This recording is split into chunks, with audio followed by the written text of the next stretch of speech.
Good morning, ladies and gentlemen. It's a pleasure to welcome you to this seminar today on EU-Asia relations. And as we know, the US had its pivot to Asia, the rebalancing of its relationship to Asia. And then, of course, a lot of questions arise from this. What does this US pivot to Asia mean for Europe? What kind of, is there a European pivot to Asia? If there is one, what does it look like? How can we understand, how can we interpret this? Now, this whole change of Europe's policy towards Asia is, of course, partly also something that relates to a changing world order. Europe is the most important partner for China, probably, in terms of economics, and Europe is not insignificant. But although if you read the papers coming out on the Asia-Pacific dimension, often Europe is ignored. Now, the topic today will be on how Europe is coping with Asia, what kind of prospect, what kind of strategy is developing, what kind of policy dimensions are there, what kind of organizational structure do we see emerging in Europe in order to accommodate its Asia policy, and maybe vice versa. And we have one of the leading experts on this, Fraser Cameron, to join us. But just before we start talking only about Asia, just let me make one short remark. As some of you noticed, we have had an election in Norway. On Monday or Tuesday, this new coalition wrote in a new government platform. And one of the key elements in this platform is to strengthen its Europe policy. And of course, in some sense, this is, we heard it before. But I thought that NUPI this time will try to help the new government to look at some issues. So I'll just make some, and I see some people from the MFA joining us. So just to indicate that the new government will be invited to a set of lectures or seminars that will be held now during the next few months that will address, I think, the key issues for the new government in its Europe policy. And the first one is EU's relationship with Asia. That's a very important topic. And the 4th of November, we will host, we have invited the leader of the UK Competence Review report to give its view on the UK's experiences. And we will have invited Fredrik Sejersted, who shared the Norwegian Europe review, and we'll compare some notes on kind of reflections. This is interesting because it tells us something about the future architecture of the EU, what kind of development will happen. And this is also important for Norway's Europe policy. And then, is it 19th of November? 19th of November, we will have a seminar on what we call TTIP. Not all of you know about this, but this is the Transatlantic Trade and Investment Partnership Agreement between the US and the EU. And I think this will also be right in the lap of the new government. What kind of policy will Norway, outside of the TTIP, have in its relationship? And then, to top it off, in the beginning of December, right before the summit in the EU, we will have a special session, a seminar here, on Europe's defense and security policy with Sven Bishop, bring up from Brussels, one of the leading experts on European defense industry, etc. And this is also on, should be, I think, so these four topics: UK's relationship to Europe and the future European architecture, Europe's relationship to Asia, Europe's relationship to the US and the TTIP, in addition to the security and defense agenda, which also links down to the developments in the southern part of Europe and the Mediterranean, would be core elements. So this is also one way of telling that this is the research agenda that we at NUPI hold in the field of European affairs. So this was a general promotional thing, so I'm happy to see that so many of you are here, and all of you are, of course, welcome to join us later on. Now, returning to the topic today, as I mentioned, we have Fraser Cameron to join us. Fraser is a friend of Norway, and he has strong ties to this country. He's a former British diplomat. He's I don't know how many books you've written on EU's foreign policy and various issues, and but at least he's one of the most respected and reputed thinkers in Brussels, and he's now the director of the EU Asia Center, one of the, should we say few? One of the few, but leading think tanks in Europe, working on EU-Asia relations. So, Fraser, please. Yeah, there's some here as well. But yeah.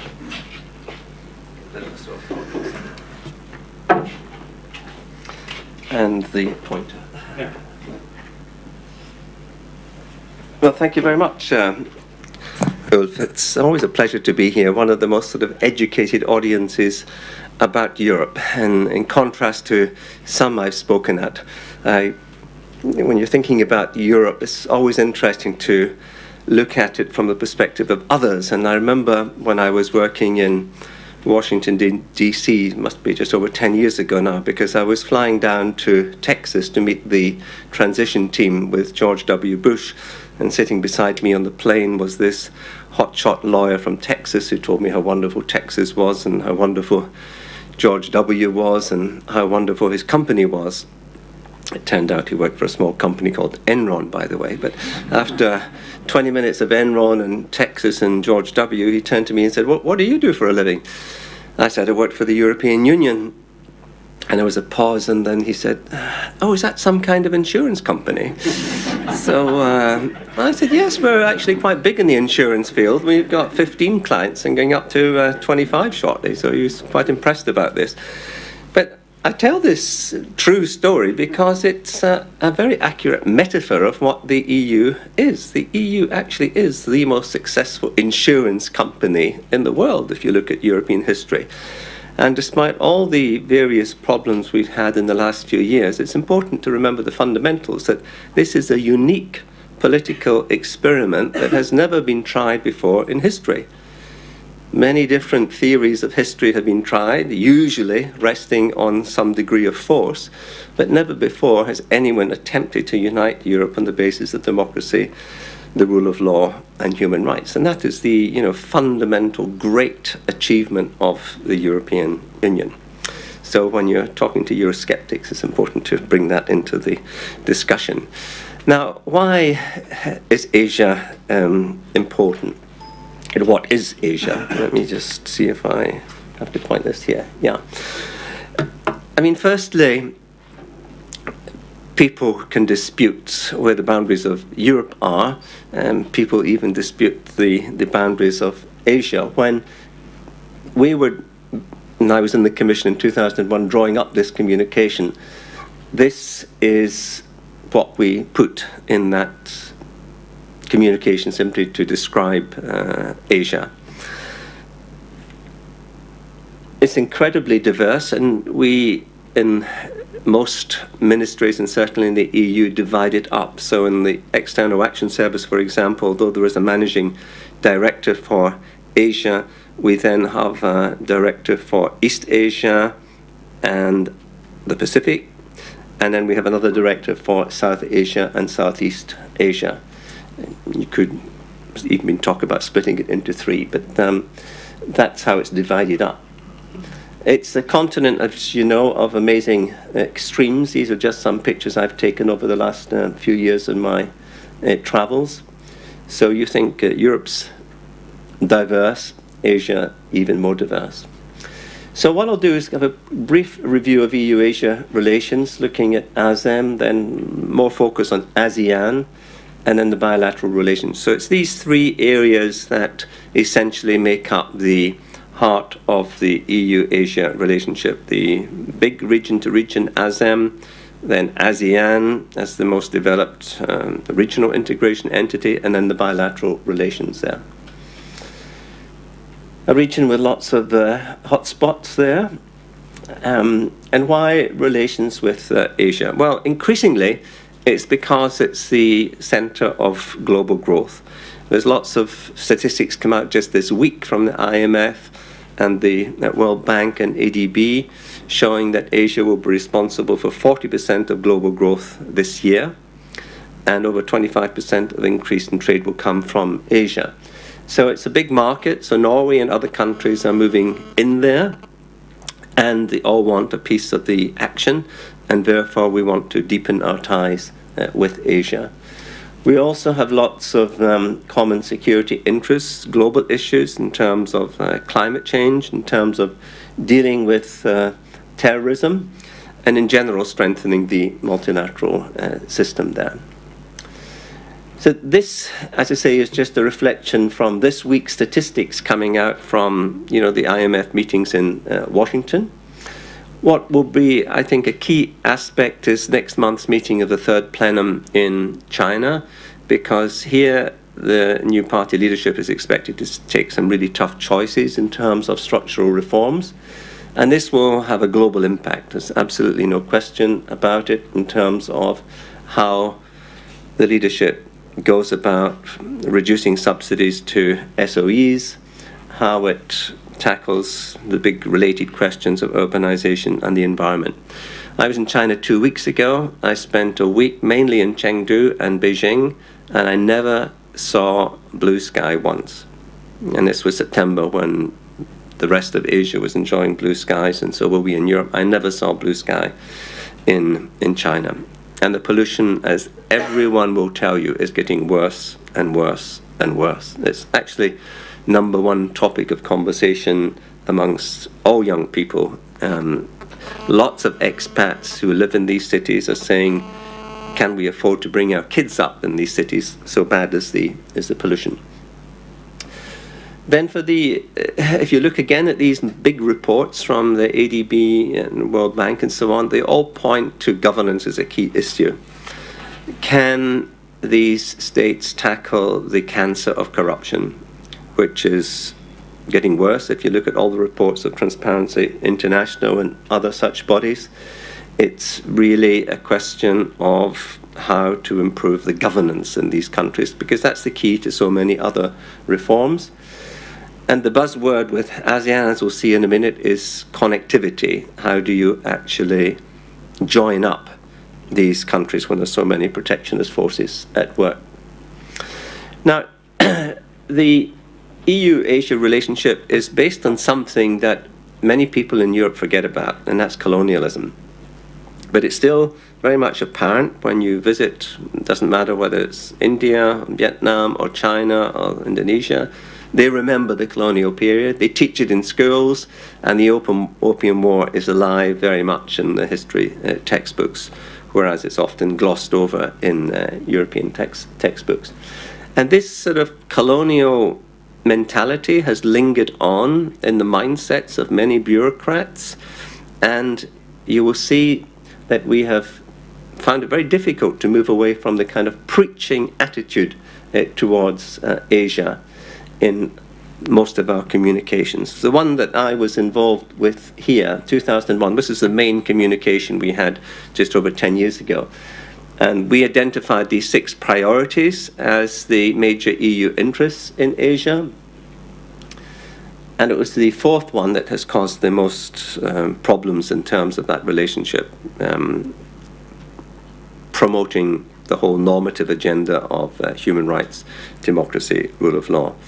And if you talk to many of our sort of like-minded partners in the region, like the Australians and New Zealanders, they say, don't be so heavy-handed on it. Try and do it in a slightly more subtle way. And it's been a slow learning process, and I think it is beginning to have an impact. But for the first decade or so, the relations, particularly because of Myanmar, were bedevilled by the human rights issue and a lack of understanding of each other's history and culture. That was updated slightly a couple of years later because they had 9/11, so terrorism was brought into the picture. There was more emphasis on trade and investment, so that led on to talks about the various FTAs. And of course, we have been always wanting more visibility in the region. Now, ASEM, just to look at the big picture, Norway's a proud new member of ASEM. I flew back from Vientiane last year with a Norwegian delegation. They were saying how pleased they were that they had joined. And I said, well, what are you actually going to do with it?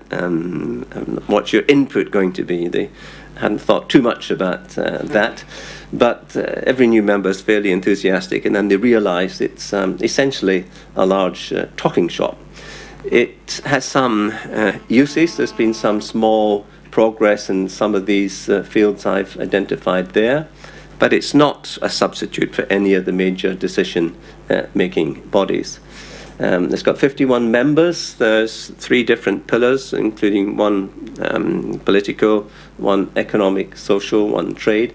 But we've not had an economic ministerial for 8 years now, and we've taken in new countries from Norway to Bangladesh and Russia, which have increased the diversity there. I think, if my sources are right, Norway was one of the countries at the last SOM who wanted to consider it as a fora for talks on trade and investment. But frankly, there are so many other real fora that it's difficult to see why to use ASEM.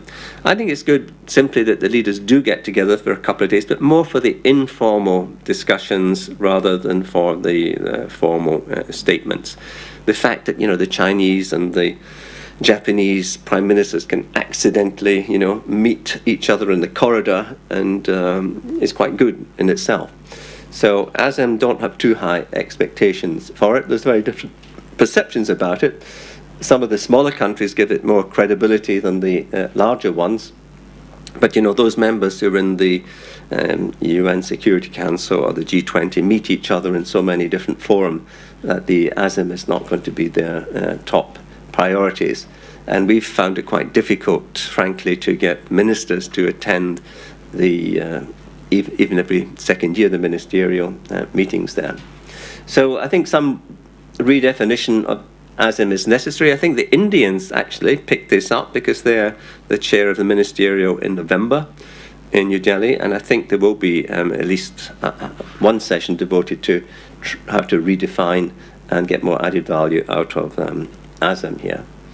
Now, ASEAN, because this is the most developed group of countries engaged in regional integration, and there's some different, I think, key principles involved with ASEM compared to the EU. And I've just listed some of the points here. Non-interference is one obvious one, and respect for national sovereignty. They rely a little bit on peer pressure. They've set up a toothless human rights council. They have set up a COREPER in Jakarta, modelled on the EU model. They have lots of summits and meetings, but a bit like the EU, but they even have a worse record. They miss most of these deadlines. Their budget's tiny. They have less than $100 million a year and only a few hundred officials. Now you compare that to the EU with 110 billion euro budget a year and 30,000 officials, and you'll see that there's not been the political will to put the resources into the Secretariat. The EU and ASEAN for a few years toyed with the idea of negotiating region-to-region FTA, but given the diversity on the ASEAN side, this was just impossible. Singapore with a GDP of about $30,000 per head, and you fly 1 hour from Singapore to Cambodia, and $3,000 a head. So the disparity is absolutely amazing in the region. But it just literally in the last year or two, the EU has started to pay more attention to ASEAN, including Catherine Ashton. She's visited the region a lot, 3 times this year. We'll be hosting the next ministerial in Brussels, and I think it's because there's a geopolitical aspect here. Firstly, the ASEANs are coming and saying we want closer relations because we're slightly concerned about what's happening in our region, which is code for saying they're worried about China, and they're not too sure about the interests of the other external actors, including Japan and the United States, even India with its Look East policy. So they actually themselves now want a closer relationship with the EU. There's a broad consensus amongst the member states that we should do this. They're not all as interested in Asia or ASEAN as others. I mean, some have this close historical ties, like the French and the British and the Dutch, but others, have very little historical ties there. And of course, in the last 2 or 3 or 4 years, much more attention been focused either on internal problems or the immediate neighborhood, the Arab Spring or Ukraine, Balkans, and so on. So getting people to increase attention and devote more resources to ASEAN has not been easy. The EU wants to join the East Asia Summit, which is another upmarket talking shop, but they think it's useful to be there. And the first step was signing the Treaty of Amity and Cooperation last year. But not all ASEAN member states at the moment support the EU's ambition here.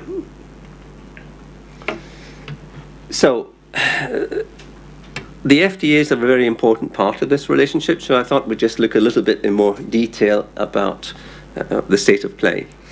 Firstly, if and when ASEAN does get its Community Act together in 2015, Karel de Gucht has said we will then look again at the possibility of a region-to-region pact. It ain't going to happen. I could bet any amount of money on that. So it's the bilateral track that's important, and the top of the pack is Singapore. The FTA completed last year, and the investment agreement has just been initialed last week. So this is very sort of hot news. It's modelled to a large extent on the EU-Korea FTA, which has, I think, been considerable success, and everyone thinks this should be the reference point for others.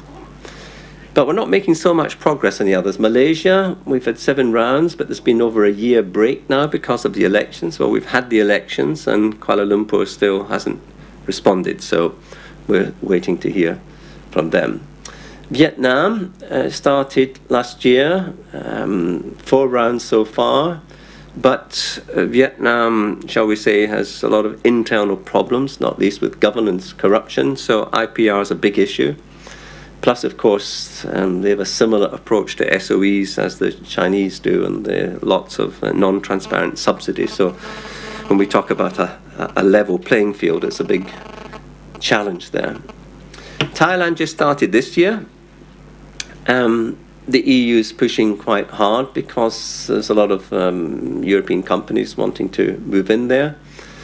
But again, it's a slow process with all of these countries trying to get market access, and particularly to open up procurement. There's a lot of protectionism open and hidden in Asian countries, particularly in ASEAN. Indonesia is the biggest country by far in ASEAN, but we're way behind in terms of potential FTA. In fact, we've only just carried out a scoping exercise for SEPA's comprehensive economic and partnership agreement. And again, they said because of internal reasons, we'll have to go slow.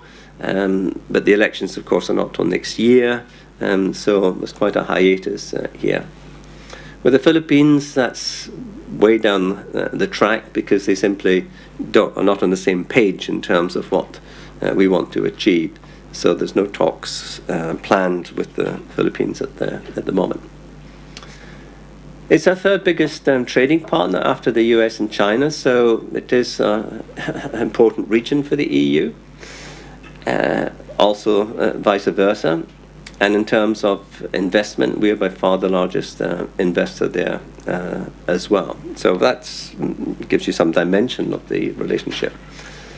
And in addition to that, there's a lot of assistance goes to ASEAN, both on bilateral and multilateral level, on various capacity building measures, and also looking at technical barriers to trade facilitation, etc. There's a lot, and we are actually hosting on Monday, Tuesday in Brussels the big conference with the presence of the ASEAN Secretary General and a team from Jakarta, and we'll be looking at what more the EU can be doing here.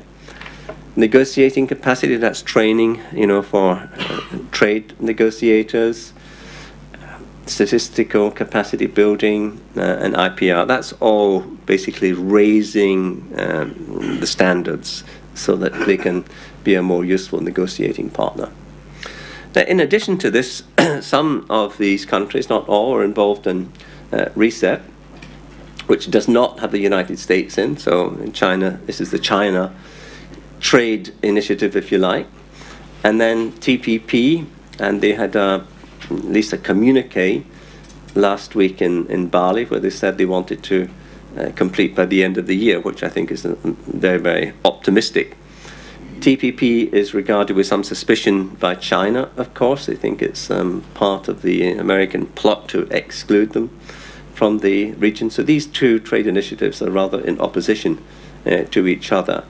Japan's recently joined, so it's going to be tough for Prime Minister Abe to deal with the internal constituencies that he needs to tackle if Japan's going to deliver.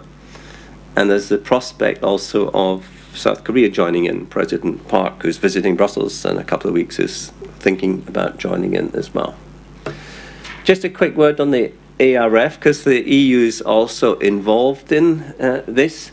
This is, I would say, an upmarket security forum where they have tried to engage in some confidence-building measures. They're, for example, establishing a code of conduct for the South China Sea. But the Chinese are using their traditional divide and rule tactics here. They've basically bought Laos and Cambodia here. And some of these countries don't have disputes. Not all countries are involved in the South China Sea. It's the Philippines, obviously, and Vietnam, Brunei, Malaysia, Thailand a bit. The EU has begun to show up more at these meetings. Ashton's been at the last 3. She also engaged in the Shangri-La dialogue in Singapore this year, basically trying to show that the EU has a comprehensive approach to security and that there are some parts of the EU experience that could be useful for security issues in Asia, including maritime security, all the things that we've done in terms of resolving border disputes, disaster management, environmental degradation, and so on.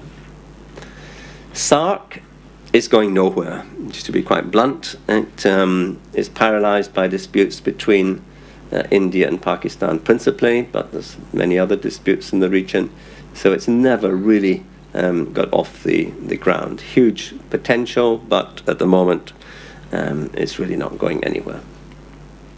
Now, the third strand is the bilateral relationships we have. So we talked about, the ASEM relationship, the Asia-Europe meeting. We talked about support for the regions, particularly ASEAN. But this is I think, the most important part of the relationship. And for the first sort of decade or longer after our relationship started with China, it was basically a series of lectures. We used to churn out these communications saying, China, you must do this, do this, do this, and this, and then you can join the WTO, and then if you do this, and this, and this, you'll be a respectable member of the international community. Well, the Chinese didn't complain too much until they actually joined the WTO, and then there was a new sort of self-confidence. And it's been, since then, we're celebrating 20 years of a strategic partnership soon with China. We have a very difficult relationship. I've just listed some of the issues there. Obviously, everyone knows the human rights issue, particularly in Norway, with regard to sensitivities about the Dalai Lama and Tibet. We've had a long-running dispute since Tiananmen Square about the arms embargo and market economy status, which they may or may not get in a couple of years' time anyway. But the real problem, and you can see from the latest report of the European Chambers of Commerce in Beijing, is the lack of market access and the non-tariff trade barriers there. At the same time, they're very keen to take advantage of European experience, particularly on urbanization, environmental protection. We have about 60 dialogues with China on everything from pensions to social security to regional policy and so on. So it's a rather strange relationship. It's quite close if you measure the number of dialogues, but at the top it's rather cool. For example, we still haven't got the date confirmed for the next Chinese summit, which should be in November, just next month. we've only managed to get a date for the economic high-level dialogue, and this will be the first one for, I think, 3 years. That's just the objectives of the EU and China, and the perspectives are quite difficult. The Chinese, portray themselves in 2 ways. Firstly, we're a poor developing country. We're 87th in the World League GDP per head. And then on the other hand, we're back on the world stage. We're number 2, actually, in terms of GDP total in the global economy. So treat us with some respect. So they've got rather schizophrenic approach. And of course, since the new leadership took over, they're concentrating on consolidating their base. And that's why next month's plenum is going to be so important. I just finished an article for International Affairs on the first year of the foreign policy, and my conclusion is it's a very cautious foreign policy. They certainly don't want to get drawn into any conflict with the United States above all. And so we'll continue to see a lot of skirmishing about the islands and both the East China Sea and the South China Sea, but I think there's very little chance of any conflict here. Japan, it's been largely a trade relationship, which is strange given that this is the biggest democracy in East Asia, and you'd think that, at least on paper, we would have more areas in which we would work together. I mean, the 2001 action plan has remained largely dormant. We're negotiating a FTA with Japan, but this is what DG Trade in Brussels calls TPP, by the way, tri-public procurement. And that's a joke about Japan because, they're notoriously sort of closed in terms of their procurement there. We've got the ritual summits every year, but they are pretty empty, I'm afraid. Japan is involved by using its checkbook and being quite helpful in some areas. I just mentioned a few there in the Balkans, certainly the transformation in Eastern Europe, Afghanistan, and they even have a sort of a refueling ship in the Gulf of Aden to help out with Operation Atalaya. With Korea, that's come on a lot, particularly because of a very successful FTA a couple of years ago. It's probably the best FTA the EU has signed with any third country for a long time. It really has opened up market services to the car industry and so on. We're still looking, though, for areas to cooperate. Green technologies now, I think, pretty high up there, possibly development policy, but Korea doesn't want to offend either Japan or China. It's got pretty bad relations with Japan.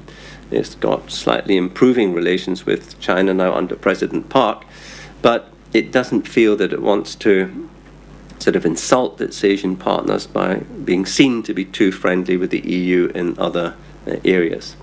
So we're looking forward to the visit of President Park next month to see what might come of that relationship.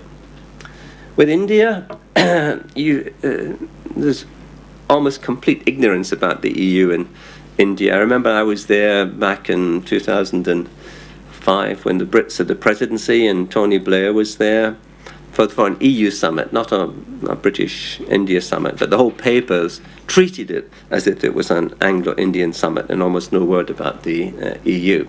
So they view the EU as a trade partner, and we are negotiating an FTA with them as well. And we had about 80-90% of the chapters completed. But then they said, we've got elections coming up. It's too difficult to move forward on the usual issues of market access, etc. So these are stalled until, again, after the elections next year. And again, a bit like Japan, this is a big, vibrant democracy, and you'd think that we would be able to cooperate more in international fora, but they don't want to know. They turn a blind eye to human rights abuses elsewhere. They never raised a finger, for example, about Myanmar. And they, of course, turned a blind eye to what was happening in Sri Lanka. And in a few years, I think partly they didn't like the EU's preaching on issues, including nuclear issues. The Swedes really annoyed them because they were very critical of their nuclear status and their nuclear agreement with the United States. But the Indians went ahead and got into bed with the Bush administration. Now that relationship is also cooling as well. And interestingly enough, there's a slight revival of relations between India and China. And this is the first time for 40 years that both prime ministers will have visited each other in the same year. Mr. Singh is going to China next month, and Lee Keqiang was in India, his first foreign trip. Indonesia wants to have a strategic relationship with the EU, but we already have 4 strategic partners, China, Japan, Korea, and India. So Indonesia would be top of the list, but you ask yourself, what does it mean having this label anyway? But a real question for Indonesia is to what extent it wants to act on its own, because it does see itself as the sort of the biggest power in the region, and how much is leader of ASEAN. They've put quite a lot of effort into ASEAN over the years, but it's not either fulfilled their wishes or prophecies or hopes or ambitions. And now I think they're more or less at a crossroads on how to deal with it. So just to sum up, there's no, I think, common EU view on Asia per se. I mean, I showed that with the map at the beginning, and vice versa. You get very different views about the EU depending on which country you're in. Some in Singapore, feed off the British media, so you get a very Eurosceptic view of things there. At the same time, there is, I think, an increasing understanding that we are bound together. There's also the geopolitical element in here, the China factor, which is bringing us closer together. I argued that ASEM was of limited value, but we feel obliged to support it. I'm sure Norway will too. That the EU relationship is therefore essentially based on the bilateral relationships which take place within this overall framework. I still think there's a vast amount of mutual misunderstanding on how you actually arrange a conference. I mean, I don't know if there's a word in any Asian language for brainstorming, but when we said we wanted to engage in a brainstorming exercise, it didn't resonate, and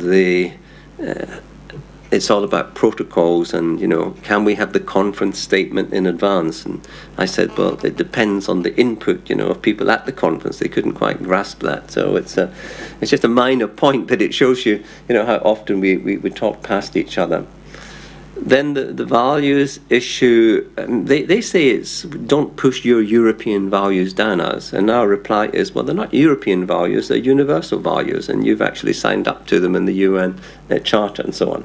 But it still grates the way that they think we are preaching at them, and we still insist. For example, the Singapore Agreement was held up for months because of the human rights clause, the conditionality clause.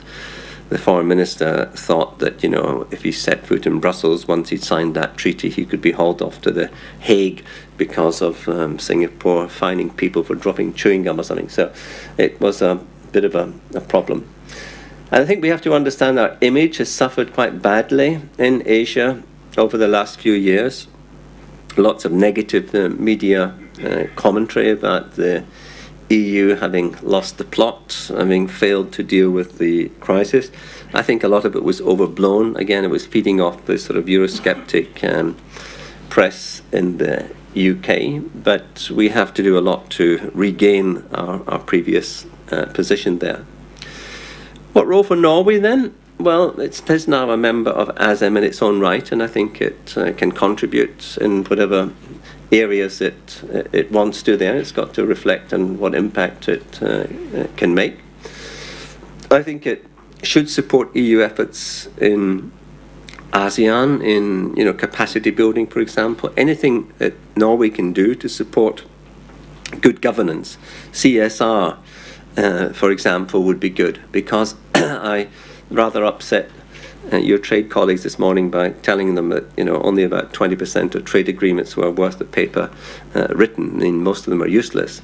It's not really trade agreements that open up markets anyway. It's the conditions for your economic operators to invest with some certainty there. And that really doesn't have too much to do with FDAs. It's to do much with the legal culture It's to do a lot with trying to tackle corruption, etc. So anything that Norway can do there. I just put in the Arctic route. I think this is a long-term thing. I don't think it's going to change much in the short term, but with global warming and the opening up of that polar route, shipping will certainly increase, and there could be a role for Norway here. Obviously, environment best practices. I think that's an area where Norway brings added value in different areas there. Norway's got a very good track record on second track diplomacy. Maritime security, I mean, you took 40 years, but eventually you got a deal with Russia on maritime boundaries. There's perhaps something there that could be useful. We are going to hold a seminar next month in Jakarta on maritime security. So it's a big issue in Asia, and Norway could play a role here. And despite what I was saying about our approach on human rights, I don't think we should give it up. I mean, I think the EU's fundamental values are really important, and we have to defend human rights, democracy, and rule of law around the world, because if we don't do it, who else is going to do it? And I think Norway's got a very good track record here, and it was really bad, the lack of EU solidarity with Norway after the sanctions episode. I'm sure there's other areas where Norway could play a role as well, but I think if they carried out some of these issues, it would make a very successful contribution. So just to sum up, I think that it's good that Asia's rising up the agenda. I think it's important that we all have a very clear understanding of what our interests are in this relationship. I think you have to understand that it operates on different levels, that the ASEM one is only rather limited value, that the ASEAN is not going to integrate to anything like the same extent as we have in Europe. I just think the political will is missing. And therefore we have to, but we should obviously continue to support it, because we have sort of the integration DNA in our blood, and we always support similar efforts, because it does, in our view, support greater security in the region. But it is the bilateral relationships which will be the most important for the foreseeable future, and some are obviously more important than others here. But equally, one has to embed this in the wider relationship of the UN as well. I think Norway is a very constructive member of the UN, and this comes back to that final point about the universal values. Interests are fine, but don't forget our values in dealing with Asians, even though they would like to forget them sometime. Thank you very much.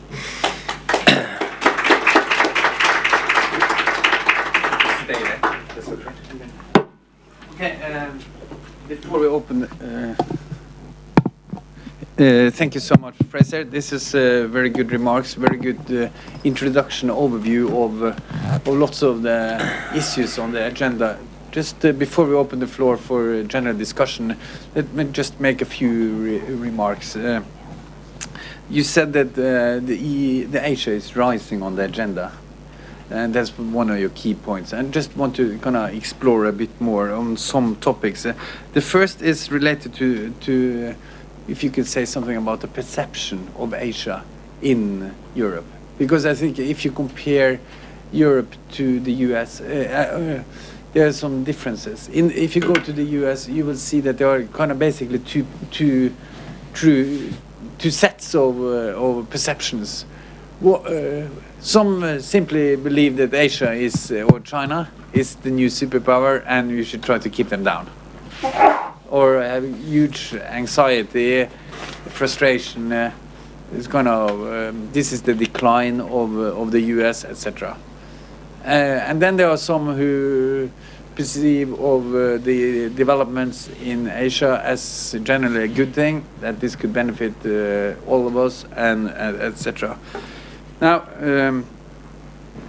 we also know that Angela Merkel has said herself that in her nightmares, Europe would be left as some kind of Disney World for the Chinese. So, could you say something about the kind of general perception of Asia in Europe? Because I think this might support some kind of understanding of how we interpret the strategy. So that's my first point, the perception of Asia. The other point is the strategy. Now, the general observation, of course, is that in Asia you have rather intense economic integration between the different countries, but at the same time not so strong political or regional integration. And what you have said is that Europe has tried to promote regional integration in Europe, but so far this has not been very successful, and so at least as a supplementary strategy, or maybe the most important strategy, is to develop these different bilateral relations. Now, in the US, currently, they are trying, you mentioned this, the TPP, they are trying to approach this slightly differently, right? They have a regional kind of approach in the TPP, at least, framework. Can you say something about what's the relationship between the US and Europe's policy towards Asia? US is approaching Asia in a kind of partly an economic intensification or the trade intensification with the TPP, etc., but also with some kind of security dimension. Obviously, the security dimension is not part so far in Europe's strategy, but could you say something about US? Is there a kind of contradiction, or is some kind of supplementarity or coordination between the US and Europe in its kind of pivot to Asia? So that's my second point. And the third point, and he didn't mention that much on this, and that's the, let's say, the internal European strategy or capacity, consistency in its policy towards Asia. Because we know that sometimes the EU is able to have a coordinated policy and act as one actor. Sometimes they're not. In its policy towards Asia, we have seen that, for instance, some countries have got some kind of, let's say, this is partly due to the internal coordination mechanisms in the EU, but also some of the Asian countries would like to kind of approach the EU from some kind of divide et impera, kind of they are happy for a not too strongly coordinated Europe. So could you say something about the kind of the internal coordination and the capacity within the EU to formulate policies towards Asia? So that's my third point. And then you mentioned a few things about Norway, so we might return to that. But I'd just like to add that some of the FTAs that the EU is negotiating, these are also the countries, as you know, that the EFTA is negotiating with. Yeah. So the agenda is here, the perception, and then the strategy, to linkages, contradictions with the US, and then the capacity aspect. It's slightly linked. I mean, perceptions. Most Europeans, when they think of Asia, think of China now, simply because China has dominated the media for the last sort of decade because of its spectacular growth rates, plus, you know, the Olympics and the Expo, and also the negative publicity that China gets from time to time through the Dalai Lama and so on. So, I mean, China has been in the headlines just so much more than any other country. And member states have been looking to China, and this ties into the question about coherence, to China. Some of them have been hoping China would be the savior. You know, some of the countries which have suffered most in terms of the economic crisis have looked to China for investment. In fact, there's been relatively little investment in these countries. China's tended to go for investment in the more established member states. I mean, buying 10% stake in Heathrow, for example, is a good example of that. But at the same time, China, to come back to your divide and rule tactic, has set up a mechanism which we call in the jargon 16+1. 16+1 refers to the new member states from Central and Eastern Europe, plus some non-EU member states in the Balkans, who met initially in Warsaw, and they were promised and got a few minutes face-to-face with the Chinese Prime Minister Wen Jiabao, and this was sufficient for some member states who previously had zero chance of ever meeting the Chinese Prime Minister to sign up for this. I mean, countries like the Czech Republic, for example, which were basically on the blacklist from China because they had met the Dalai Lama, were excused if they came to this meeting. Now, it's, I think, a very divisive tactic, but it's going on. There's going to be another summit in Bucharest on the 25th of November.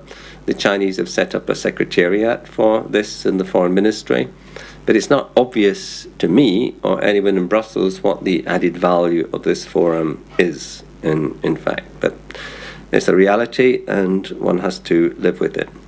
Now, in terms of perception of China, just to come back to this, because it is essentially China dominating the agenda, there's two, I think, broad perceptions. One, wow, China is really sort of taking off and going to dominate the world. But, we've heard this before. 25 years ago, people were writing books and articles about how Japan was going to dominate the world. There was a sort of a mini literature on this, particularly in the United States, when, Sony was buying up half of Hollywood and so on. Well, that didn't happen. And you only have to go to China. I visit fairly frequently to see the problems they've got are immense. And frankly, they might have 7 or 8% growth, but according to the World Bank, you have to knock off 6% of this for the environmental degradation. They're going to have to pay for this at some point. They don't have hardly any more clean water.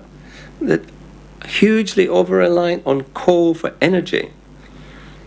The pollution is unbelievable. And there are cuts in because of the way the contracts are awarded that lead to so many natural disasters and man-made disasters and so on. So, I mean, this is not a country that is just going to move ahead. But the biggest problem, which I was talking just a couple of weeks ago with a lot of people in Sichuan University, one of the biggest in the country, and then the Chinese Academy of Social Sciences, is the inability of the system to bring out creative, talented people to enable China to move up the value chain ladder. They've been pretty good at copying, at stealing, but not that good at bringing out their own inventions, patenting them and implementing them. And if they are going to, as I say, move up the scale, this is what they've got to do. As you can see by Korea, you look at the educational stats for Korea, for example, it's just so much better than China. So can the system, change to allow this creativity? Will the party allow some loosening of controls there? And the other perception, of course, is China as a threat. And this is what you get in trade union circles, that China is taking our jobs and there's too much outsourcing, etc. And therefore we must raise barriers. Now, a lot of this comes back to Brussels, and here you have a classic example just in the summer of the solar panels dispute. Now, this was a dispute involving basically an internal German dispute between some companies who were benefiting from cheap solar panels coming in, and this was praised by the Greens, which was an important constituency in Germany. And then the manufacturers of solar panels in Germany were saying, stop, these are far too cheap, subsidies, etc., and this is affecting our workforce. So you've got two constituencies, fighting over. Now, does Germany look to Brussels for the solution? They get lobbied. And does Li Keqiang go to Brussels? No, he goes straight to Berlin. He actually goes straight to Angela Merkel and says, Angela, you've got to fix this. And of course, the problem is fixed within a month after that. So it gives the Chinese, I think, a bad impression too. There was obviously close coordination between Berlin and Brussels, but over about 50% of all EU trade is German trade with China. So Germany isn't a particularly strong position here. But it's a trade which has so far been German manufacturers, particularly the car industry. And if you just go and see how saturated the roads are, they've built 4 ring roads around Beijing now, and they're like parking lots. So it just can't go on like this. So this is why the urbanization agenda is so important for China, to try and get people off these cars onto public transport. It's not going to be easy at all. So very different perceptions of Asia in the EU, some seeing it as a threat, some seeing it as an opportunity. But those who believed that China was going to come to the rescue in terms of buying up debt or massive new investments have been disappointed. Strategy, and particularly the US point. Well, the US is a completely different actor than the EU in Asia, has been since 1945 the principal security actor and remains that. It's far more military capacity than all the other Asian countries put together. It's important to remember that when people talk about the Chinese threat. America spends more on defense than the next 10 countries put together. So it's when you look at the proportions, it's quite staggering.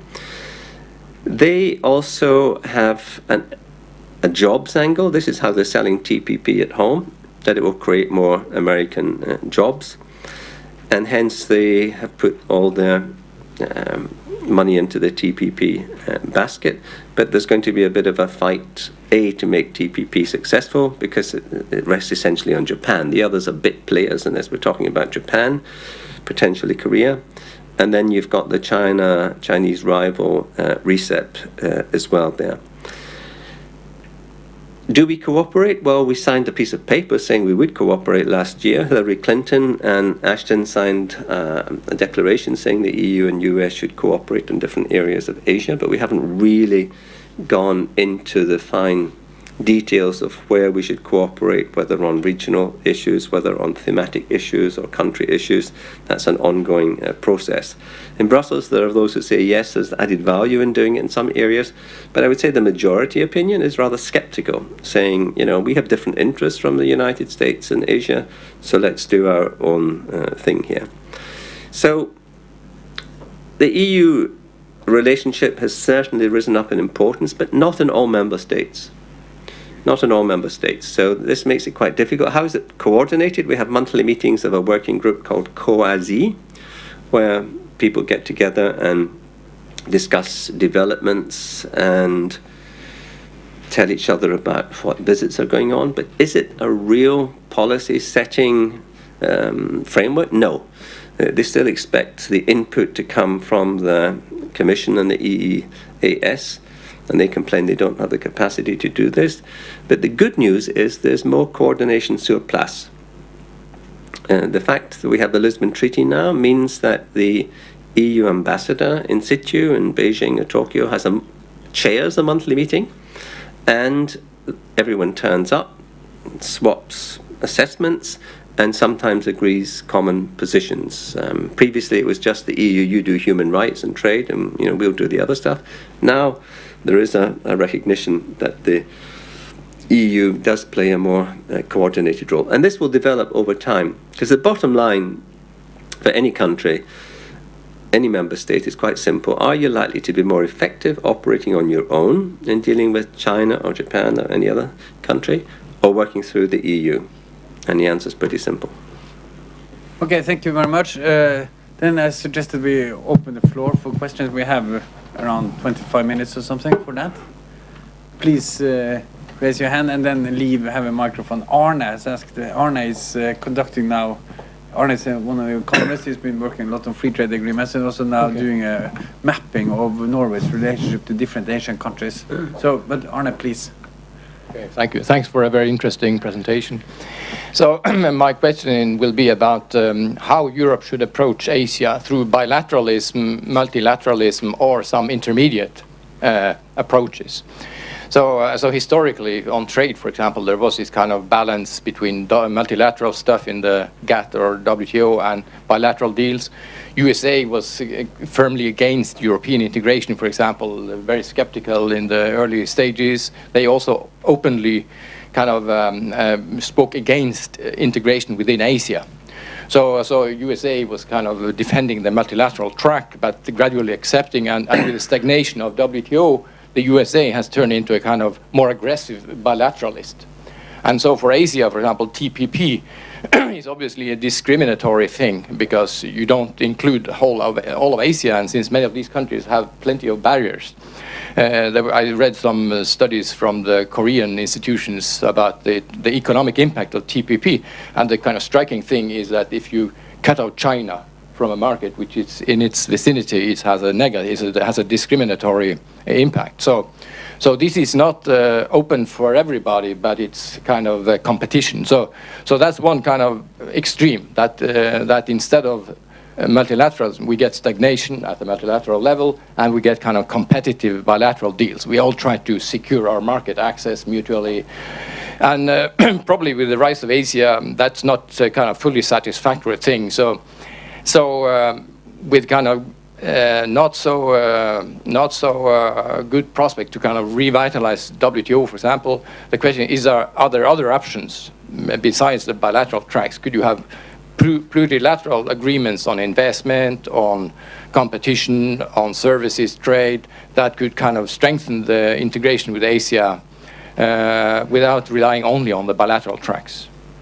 Well, in theory you could, but I mean the reality is that not all countries are prepared to accept these kind of commitments. So there was nobody more committed to the multilateral system than the EU, and we faithfully signed up to communique after communique saying, we must put our emphasis in the Doha round. And even in Bali last week, there was a sentence of the APEC communique saying, and we still hope to see a successful conclusion of the Doha round. And I thought, what planet are these guys living on? I mean, it's dead.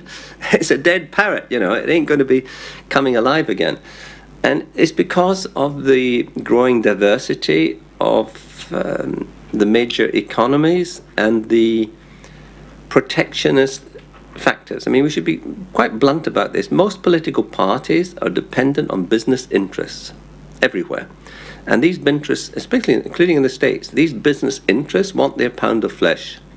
And their pound of flesh is not open markets. I mean, there is very few countries in the world committed to genuine free trade.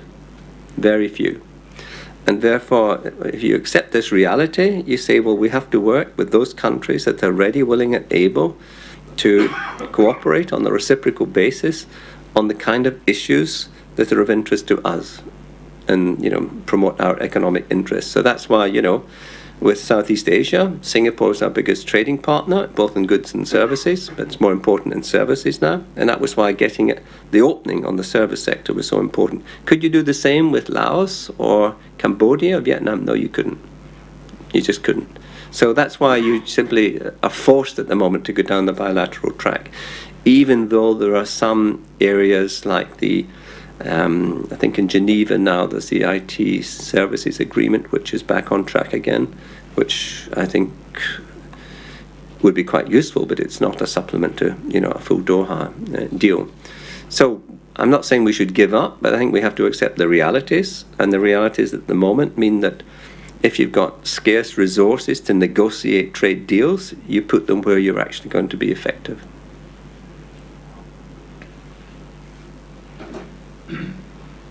Hello, my name is Maria, and I'm a former liaison officer at the Spanish EU presidency in 2010. I was in charge of Norwegian delegations, but also Asian ones. So if you allow me, I have a suggestion, a comment, and a question. My suggestion is that when you were starting your talk, you mentioned corruption and the fact that you couldn't see the blue sky in China. And I thought automatically about the last European capital city where I was living at, which is Madrid. We have the same problems. So no blue sky in Madrid? No blue sky in Madrid, I can tell you for sure. If you see rain the in Spain stays mainly on the plain. Yeah. Well, I'm from Galicia. It rains a lot there, so there's a lot of blue sky, but not in Madrid. So I think when we start talking as Europeans about Asia and we start pointing fingers, it's not really like they close their ears and they don't listen anymore because they always think, oh, but look at yourselves. Look at what's happening within Europe. So my comment is that I think you mentioned that the last economic and financial meeting with ministers between the EU and Asia was in 2005.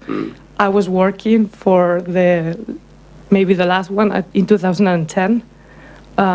During the Spanish EU presidency, we did have one. It was held also together with the Eurozone ministerial meeting. And my personal comment on this is that at 9 sharp in the morning, most Asian delegations were there, but almost non-European ones. So that's quite also telling how much Europe is putting effort into improving Asia-Europe relations. And then my question is about how are you evaluating this whole European approach to Asia? Because I've been researching on this topic for quite some years now, and I haven't seen any kind of change into the discourse or I think Europe needs to, of course, long-term aims, objectives, but also short-term ones. And I haven't seen any kind of real criticism about what we are doing and how we could improve it. So I would really like to see some insight from your perspective. Thank you.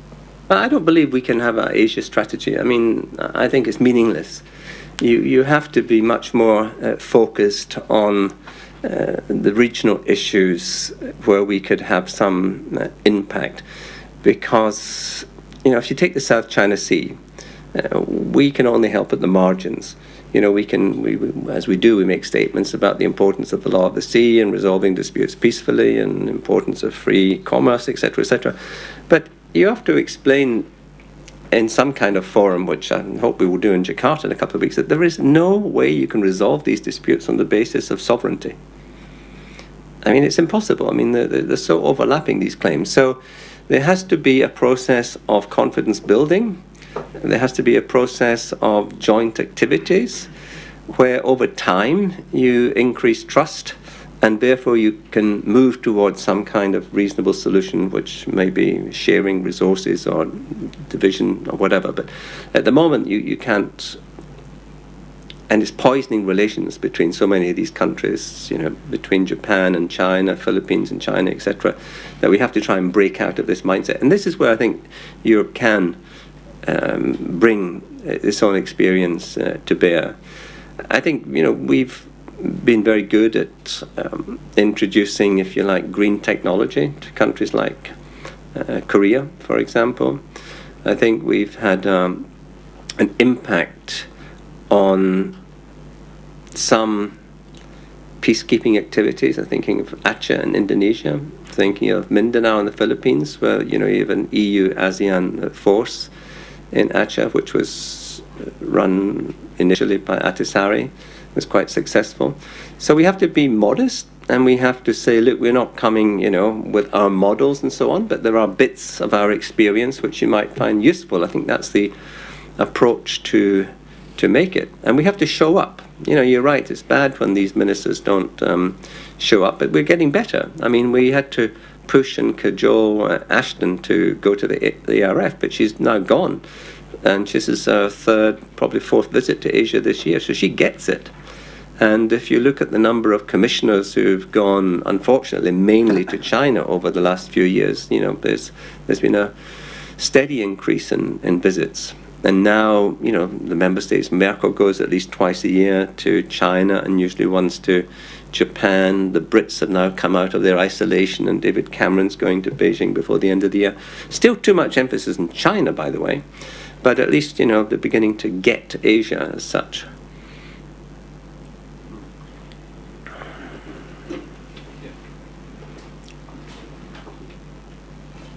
Thank you very much for your presentation. My name is Matej Navratil. I'm from Comenius University in Bratislava, in Slovakia.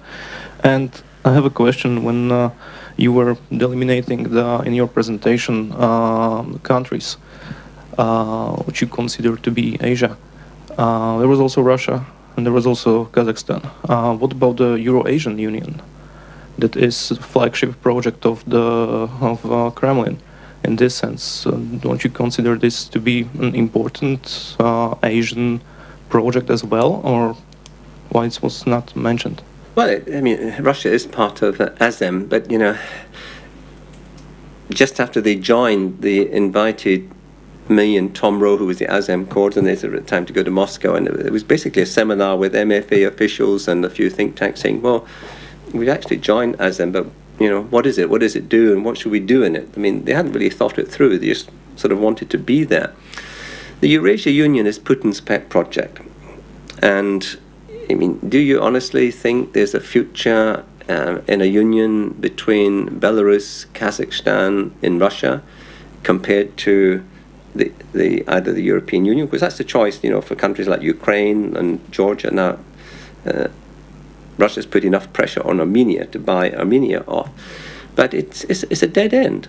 I mean, it's just a bunch of corrupt crooks who run all of these countries. So what's the added value of going down that track? Russia doesn't know what it wants from Asia. I mean, Russia turns up, its main influence is arms sales, and now a bit of energy to China, but it doesn't know whether to treat it, calls it a strategic partner, but it doesn't know how to treat China, because basically most people you talk to in Moscow see China as the long-term threat. You look at the populations in Siberia and China, and you can see why. A deep suspicion about China. The Chinese have only scorn for Russia, the way they let the party, break up the Soviet Union and so on. They have a kind of axis of convenience to work together on an international forum to block, what they call liberal interventions, and they're very much against RTP. But it's a very strange relationship. There's almost no people-to-people contact, it's just done at elites. So I don't think the Eurasia Union's got a future. I think the Shanghai Cooperation Organization is a shell, just to have a kind of standoff between China and Russia. And I think the countries of Central Asia are all going to face huge problems because of the imminent transition when, people like Nazarbayev disappear from the scene. He held his famous Astana Forum a couple of months ago, and if you look at the photo of who was there, not very pleasant people. But, so I wouldn't put any money on it. Just a footnote to this, just another promotional thing. We at NUPI are engaged in a project on another part of Russia. It's not kind of related to Eurasia as such, but the Far East of Russia, the development of Far East, where you have around 6.5 million people living and 6.5 million square kilometers. Yeah. Right? And around the south of this border, we have 150 million or 130 million Chinese. And we do this together with a partner in Singapore, in China, in Korea, and Japan, and in Russia. And I think this is a project just starting, and it's an interesting project in the sense that the Asian countries in particular, they are interested in how to develop the Far East of Russia and how this can be done in a way that stimulates Asian cooperation rather than triggering conflicts, etc. But that was just Japanese partner. Yeah. Okay, and then we have Gunjordi from the Ministry of Foreign Affairs on the Asia section there. Hello, thank you so much for your introduction. I just felt sort of invited in a way to give some small, so it's more like form of comments and observations more than a question, since being in the middle of a change of government, us as bureaucrats, it gives us sort of a time to think and to evaluate where we are and what kind of advice we would like to give to the new team coming in. So I just say, as you said, that we also often observe that it's sort of a very one-sided focus on China when it comes to Asia, and since we've had this particular situation with China over the last year on the political side, I think it's also freed some resources, not necessarily in the ministry, because we've been working hard on the rest of Asia for many years now, but to maybe present a bit also the magnitude and the scope of Norwegian-Asian relations, and so I think that's been sort of interesting. And I just wanted to also say that on your comments on ASEAN, because I think, as you said, they have a very ambitious plan on integration. I think we joined TIC this summer. We signed on to the treaty at the foreign ministers meeting in Brunei, and our foreign minister also had interesting discussions with Ashton while they were both there on how EU and Norway can sort of work together. But I think it's interesting to see ASEAN because I'm not sure if I'm that pessimistic on when it comes to the both political and economic ambitions.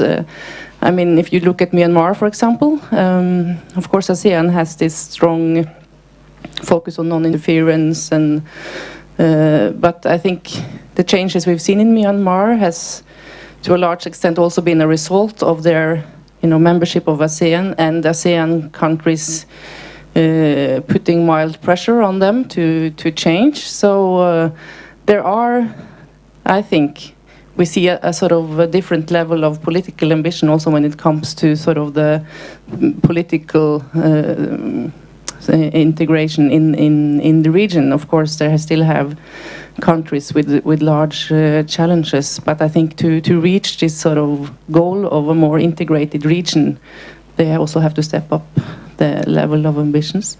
And I think also on the sort of normative side, we totally agree. I mean, everybody would like to see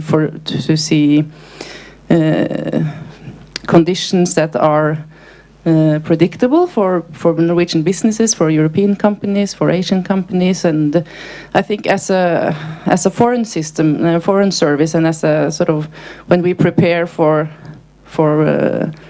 working for Norwegian interests in the futures, we have to also have an eye on this on the regional processes going on. Of course, all the bilateral negotiations, they are going on. We have a delegation from Indonesia this week on the EFTA Indonesia trade agreement round. But I think with the sort of dynamics now with RCEP and TPP, as a system, we must also think ahead and think how can we, as diplomats, as embassies, also meet the expectations from our companies and investors in Asia if we see an increased regionalization of all these agreements. So I think I'd also like to challenge you a bit on that, because I'm not sure that this sort of process of only going through the bilateral agreements will, in 10 years' time, it might be different. So thank you. Well, I mean, just 2 points. I mean, on Myanmar, I think all the evidence is that sanctions played the biggest role in changing the military's minds. I mean, the economy was going downhill so badly that they really didn't have any option. Peer pressure, there wasn't that much peer pressure, to be honest, in Myanmar. They turned a blind eye more than peer pressure. So I'm absolutely convinced it was the sanctions that really did it. On the bilateral regional, as I said, I mean, we're in favor of the regional approach, but if you don't have a negotiating partner, and ASEAN is not capable of negotiating a region-to-region FTA, you have no option but to go down the bilateral track.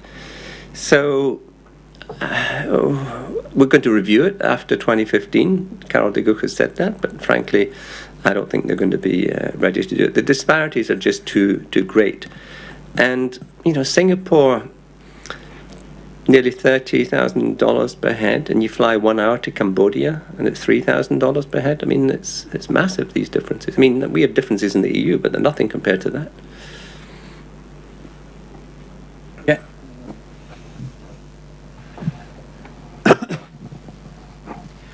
Hello, my name is Gisle Kvanvig. I come from the University of Oslo, Norwegian Center for Human Rights, where I run a human rights program in Vietnam. Just recently got back this Saturday from Vietnam and Thailand. And I'm, again, interested in ASEAN. And we had some discussions with academics that we cooperate with within Southeast Asia about ASEAN and the process and how they see the integration, and not only the human rights and the declaration itself. But the perception that I got from these conversations was very much that ASEAN, you sort of touched upon it when you said that you can sign a lot of papers, trade agreements and so on, but that ASEAN is also very much a launching stage for sort of big initiatives that then have yet to be taken back to the domestic level to garner full support. Because it seems like they very often, these big ASEAN initiatives, they seem to fragment upon impact with the domestic political realities. I mean, you have the domestic political elites that are not in full agreement before an idea or a sort of agreement is launched at the ASEAN stage. And we see this, or I think one way that we're thinking of in the future in terms of how we will adjust the way that we work with the human rights issue is that we see some opportunities in the areas, for instance, of access to information or free press or these kind of areas where you will find that the human rights community in Southeast Asia and the business community actually has quite common interest in the sense that both are sort of pointing to improved governance that will benefit both the human rights sector and improved economic growth. And looking at the constituencies and the certain groups that are working in ASEAN on governance issues and human rights issues, and also within the business community, you do see that they are sort of members. I mean, they're represented in the elites, but they're not representative of the elites themselves. So I think that this is also something that we have to take into consideration. And I'm wondering then, when you say that the EU has sort of chosen more the bilateral approach, is that because dealing with ASEAN is I'm not going to say pointless, but does it mean that you don't really see any fulfillment of any kind of agreements that you can make with ASEAN in the future?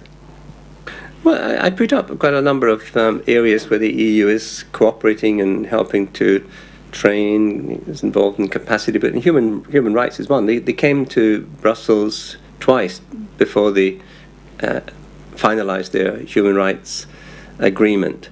They set up the COREPER model as well, based on Brussels, but they don't give them the same authority as our COREPER system has. You say in English you can take the horse to water but can't make it drink. So, I mean, we've offered a lot of support to the ASEAN Secretariat. We pay more to the ASEAN Secretariat than ASEAN countries themselves. So you can't really, ask the EU to do more. It's in our blood, this regional integration. We want it to work, but so often you run up against a brick wall because they say, yes, we want to do something, but then they don't deliver. Or they say, yes, let's do this, this, and this, but then there's no capacity there to do it.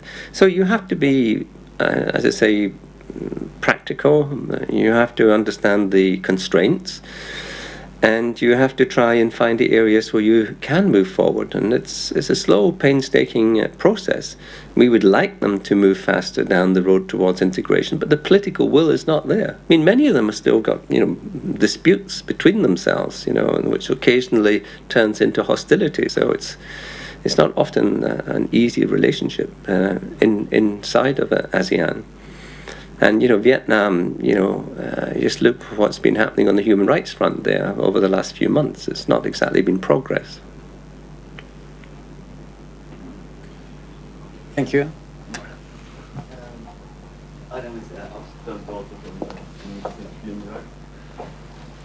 If I understood you correctly, you said that ASEAN countries don't have a word for a brainstorm. I just wanted to underline, Indonesia does have a word for brainstorm. Good. I'm happy. That was just no. Doesn't relate to the overall analysis, just a small fact. Okay. Okay. What is it? So I can tell them. Churapendapat. Okay. I'll try. Okay. Any other comments, remarks? Just let me pick up one remark, because you said that one of the key challenges, you mentioned that the free trade agreements, some of them are not worth the paper. Most of them. Now, Norway also signed a lot of free trade agreements, and then there's one, or EFTA has done this, and some of them are probably efficient. Some of them are more or less done simultaneously with the EU, or some of them a bit before, or some of them a bit later. But basically the same pattern, same countries that are there. Just a question coming out of this, because you said that free trade agreements, they establish some kind of regulatory regime for doing trade, but at the same time they don't really enter into the kind of the deep transformation of the society that are important for conducting business. So this brings up the issue: what is the relationship between politics in the promoting European and Asian relations, and the relationship between businesses doing this? Is Europe's policy towards Asia basically developed by European companies, kind of working on the ground, rather than politicians?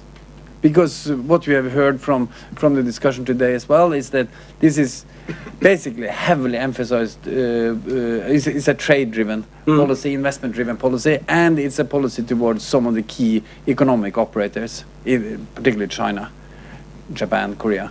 So what is the role of businesses compared to politicians in shaping this kind of cooperative arrangement, the trust, etc.? What's the biggest economic and investment relationship in the world? Probably EU, China. No. EU, US. Yeah. By far. I mean, it's, together 50% of GDP, but investment, it's absolutely massive. I mean, on both ways. I mean, America invests more in Ireland than it does in China. Oh, yeah, of course. France invests more in Texas than it does in China. I mean, the statistics are just amazing. Do we have a treaty with America? No. Economic operators just get on and do it. And we have to accept each other's, standards. Now, the whole point about TTIP is that we're trying to move to mutual standards at a higher level that everybody can operate within. So we're not talking about cutting tariffs here. We're not really talking about free trade. We're talking about, a new regulatory environment, which will have an impact on the whole of the world, obviously, and particularly China, because that's the third biggest player now, and they're watching it very carefully. But the reason we do this informally, we have almost no treaties with America, is because we trust each other. We have a new transatlantic agenda, which is just a piece of paper. But that's the basis for all of our meetings with the US, because it's a relationship built up over the years on trust. We don't have that with many countries. And therefore, that's why there's all these prolonged negotiations. And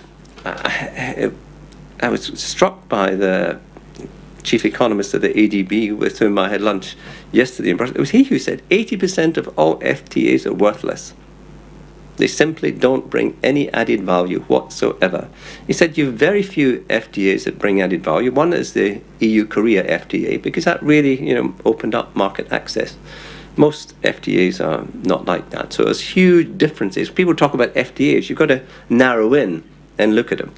But what drives the relationship is business. I mean, it's private business who are in there and making the deals, but they need the investment climate. They need some security of operations there. I mean, this applies to Russia as well as to China. And, there's a lot of Norwegian companies had bad experiences in Russia over the years too. So it comes down to governance. And this is why, the politics comes into it. Until you have some pressure, and we've obviously have only limited pressure from outside. But the EU really only has pressure on countries that want to join the EU. We have massive pressure then, but with other countries, very limited. It's trying to persuade them through a whole variety of means that good governance and the rule of law, democracy, human rights is good for business. It's good for business and it's good for trade, and that leads into the security domain. I mean, that's our whole European concept of security here.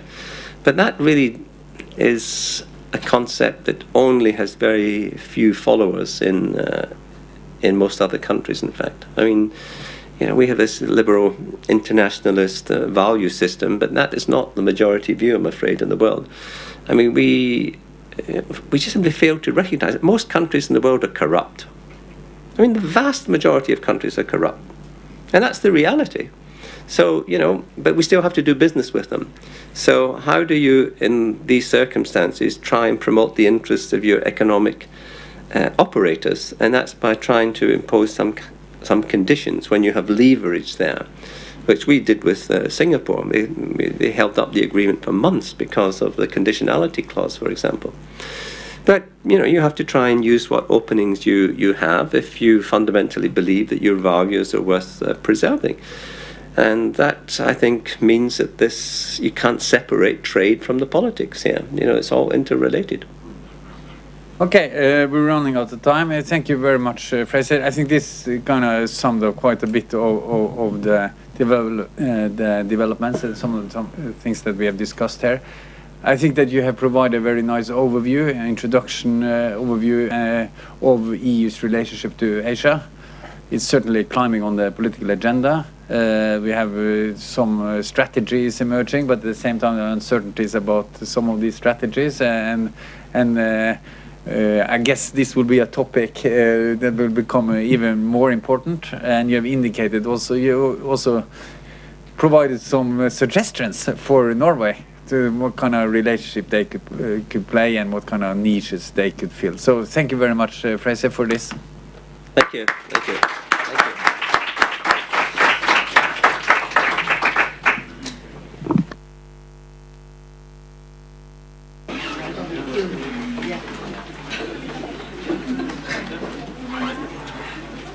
This is very good. Kind of